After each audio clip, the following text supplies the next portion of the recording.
So, let's talk tech here. Let's talk tech.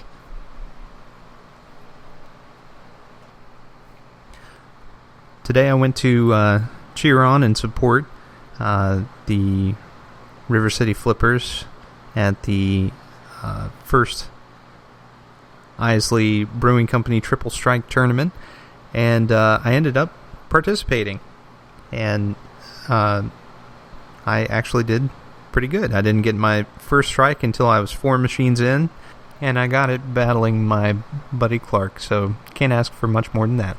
And then got my second and third strike directly after that, so I played through 6 rounds, which I was pretty pleased with, and had a great time. I'm not normally a very competitive pinball player, despite one of Gottlieb's slogans being "It's more fun to compete" when they started making multiplayers. And it is, but I don't do well with pressure in pinball.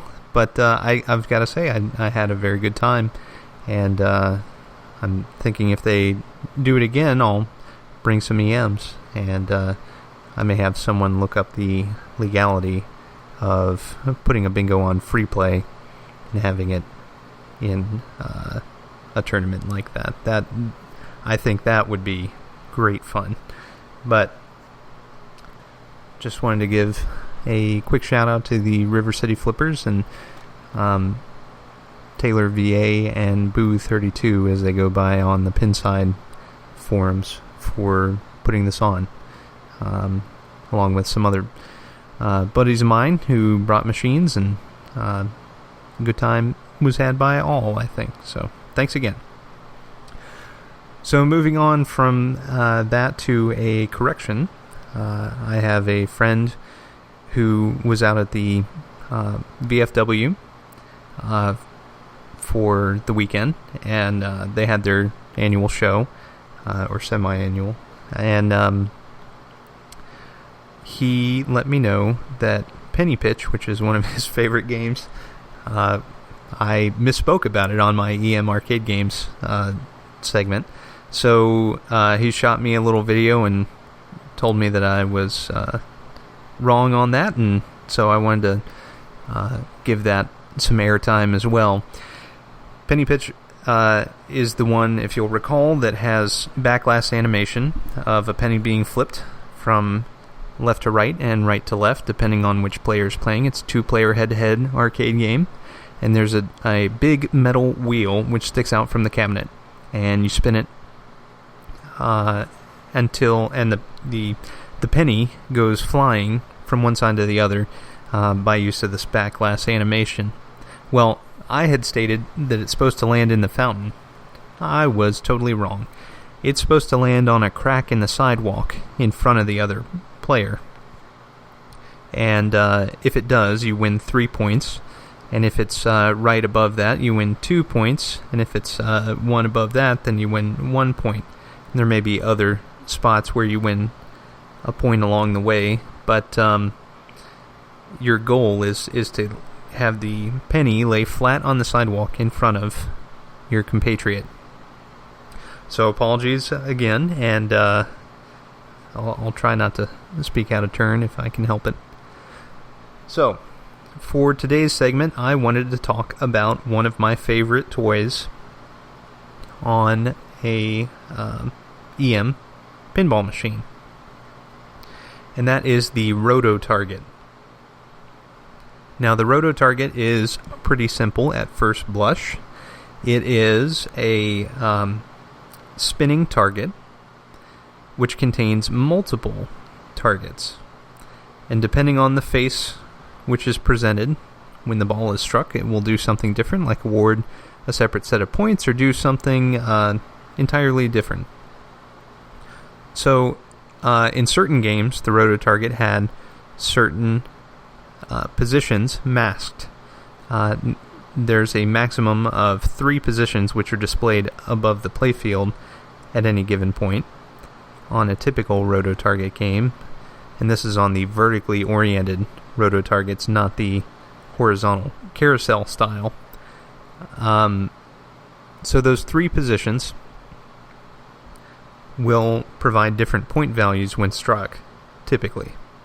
On games like Domino, they will advance you in the domino game that's displayed via the inserts in the playfield. So different games had different functions for the Roto-Target, and they also had different orientations, as I kind of breezed over. But let's take the vertically oriented. So the vertically oriented Roto-Target has multiple target faces. Let's see. I think it has about 10 different faces. And it spins by use of a single solenoid and 2 ratchet gears with an arm which contains 2 levers which engage with the ratchet teeth on the gears. So one lever pushes up in order to spin the roto, and that's when the coil engages. When the coil disengages, the second lever pulls on the second set of ratchet teeth, which are oriented in the opposite direction, to allow it to stop. And this snaps the roto into position. Roto-Targets were invented by Gottlieb, and they were used in the 50s era wood rails, as well as the 60s and the 70s occasionally, and they stopped using them in 1980. And I happen to own the last game that they used a Roto-Target in, which is 1980's Circus, made by Gottlieb. But all of the vertically oriented Roto-Targets work in the same way, and they all have 2 springs which connect to the lever arms to the main arm, which is pulled in by the coil. There's also a large spring which allows the roto to engage or disengage. Basically, it pulls it back into position. So, Roto-Targets were also used under the playfield using a projection system. So they would use brighter lamps under the playfield and would project numbers through the playfield through clear inserts, allowing for different gameplay. So, on games like Paradise, which is a 2-player, you spin the roto. The main toy is a set of kick-out saucers, as Gottlieb was fond of using in various machines. And the kick-out saucers will score as indicated on the roto, which is pretty cool. So as you're playing the game, the roto is going to spin under the game, which looks awesome with that projected roto on the playfield. And as you drop in the first hole on the left, it will kick over to the second, which kicks over to the third, which kicks over to the fourth, which comes back to you. So it's pretty neat. Aside from that style, there's also the carousel-mounted style, as used on Gottlieb's King of Diamonds and a couple others. And in King of Diamonds, you're hitting cards in order to drop down the matching card in the back box. Once you drop them all, then you win a special. And as I mentioned before, King of Diamonds is one of the rare exceptions to the only 3 targets or 2 targets or a single target exposed on a roto. There are actually 5 targets exposed because it's on that carousel unit instead of the vertically mounted. So it takes up a bit of space in the center of the playfield. However, it looks really cool, and the gameplay on King of Diamonds and its add-a-ball cousin Diamond Jack is actually very fun. It's got beautiful artwork as well. In fact, that game proved so popular that there was a solid-state remake made in recent years, I think 2009, that is very fun to play as well.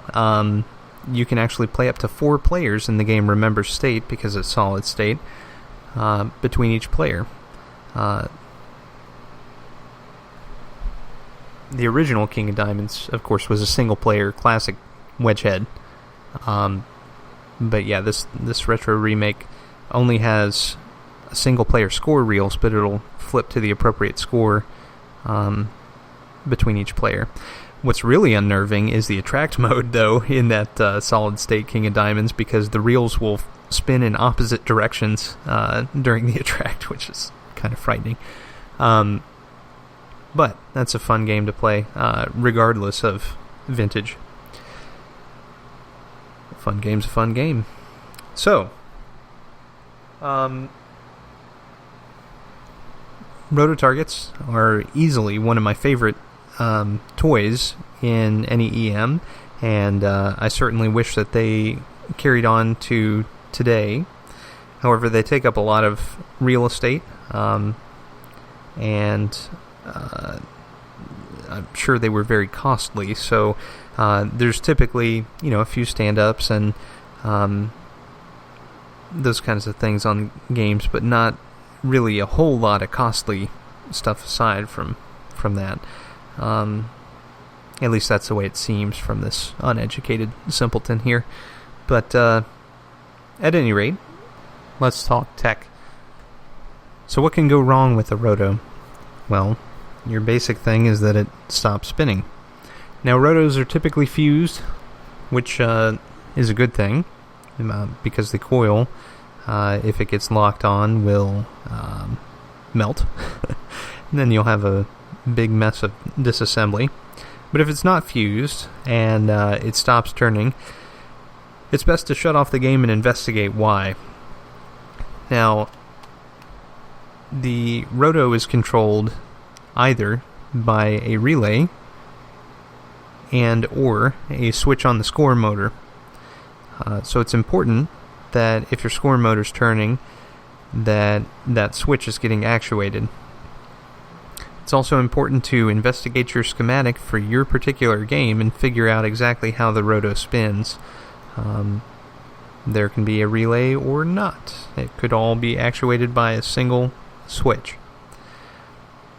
Beyond that, if your Roto doesn't score, then you may have a deeper underlying concern, like the same point value doesn't score at all, which is usually a stuck switch, or it could be the Roto itself is actually stuck.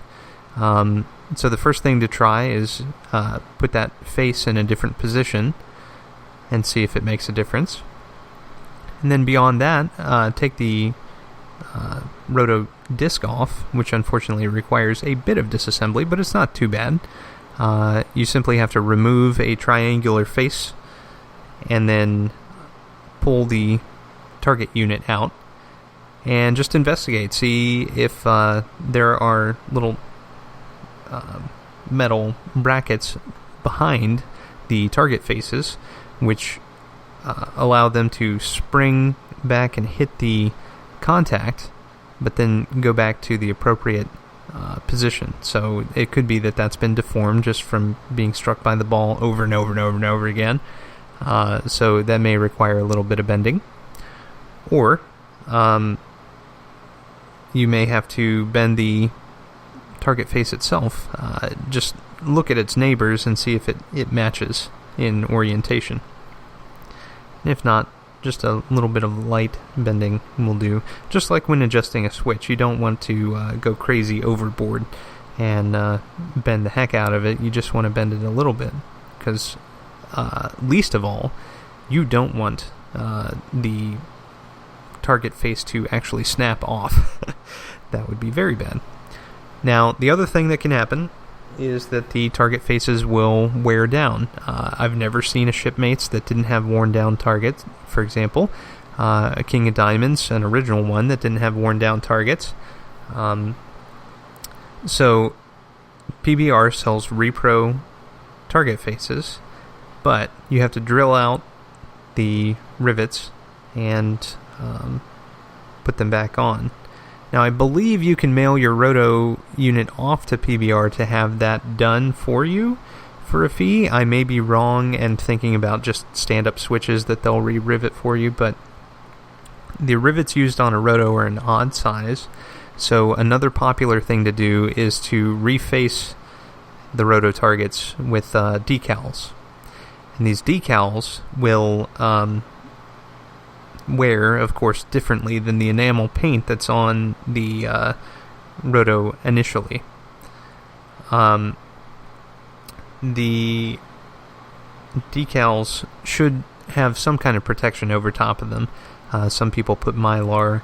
I'm assuming that some form of either acrylic or automotive clear coat would also help with this. But remember that it's going to be struck by a steel ball over and over and over again, so eventually it is going to wear no matter what you do to it.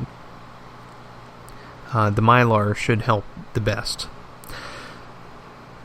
Beyond that, when you're installing the decals, you want to make sure to sand down the original, which should shine up the rivets for you at the same time, and then you're going to have to cut out holes for the rivets, or poke them out if they're pre-cut with an X-Acto point.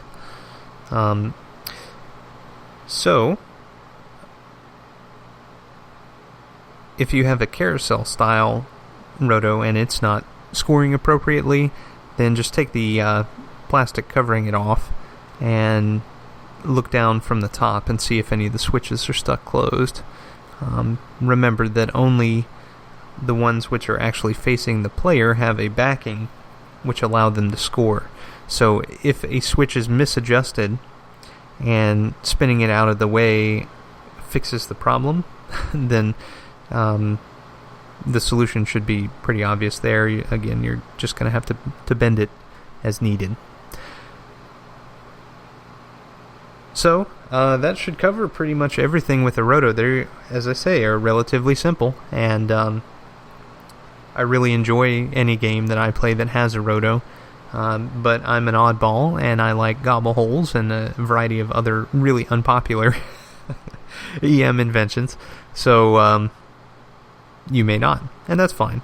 But I've got to say that if you've never played a game with a Roto-Target, you should try to seek one out next time you're at a pinball show or out and about at a fellow collector's or friend's house that might have pinball machines. They're great fun and offer quite a bit of gameplay variety for something that is just sitting in the middle of the playfield and only presents 3 different targets at a time. Well, thank you again for joining me. My name again is Nick Baldridge. You can reach me at foramusementonlypodcast@gmail.com, and you can find us online at foramusementonly.libsyn.com. You can listen to us on iTunes, Pocket Cast, via RSS, on Facebook, or directly on our website. Thanks again for listening, and I'll talk to you next time.